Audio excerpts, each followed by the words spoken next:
Great teachers are hesitant to teach. Great teachers are better observers than they are teachers. Teaching is, in some ways, a myth. The greatest skill is learned more than it is taught, and the great teacher realizes this. The great teacher introduces the student to a concept and allows him to make acquaintance with it. He leads him into the room and allows him to have a look around. Given the appropriate freedom, the student ambles through the room, visiting the corners and the layout. His brain develops a feel for the boundaries of the room and how to move within it without bumping into walls.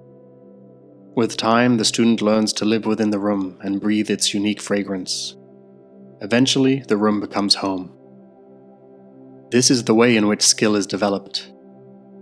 Unfortunately, the vast majority of instruction that prevails across the world consists of leading the student by the hand, pulling him into the room, taking him to each part of the room and defining its characteristics, showing him how to walk within the room, demonstrating for him the length of the stride and the speed of the walk.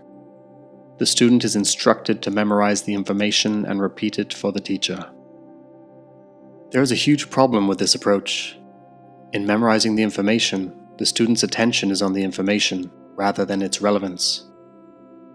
His focus is on the form rather than its place within the movement. In memorizing, he ceases to learn. In following, he loses his way. The great teacher searches not for the perfect time to teach, but for the perfect time to retreat. Every now and again, he will reappear, not so much to instruct, but to enhance the student's understanding. For he realizes that the student's progress, or lack thereof, does not so much depend upon his mastery of the motion, but on the mastery of his understanding of the concept behind the motion. As the student's understanding is refined, his motion progresses. The great teacher is therefore a third wheel, so to speak. If he fears anything, it is saying too much. If he detests anything, it is standing in the way between the student and the concept. The great teacher understands that it is only once the student makes something his very own will he attain mastery of it. In making it his own, he transcends instruction. His skill becomes an inseparable part of him. Learning begins when teaching stops. The great teacher realizes this.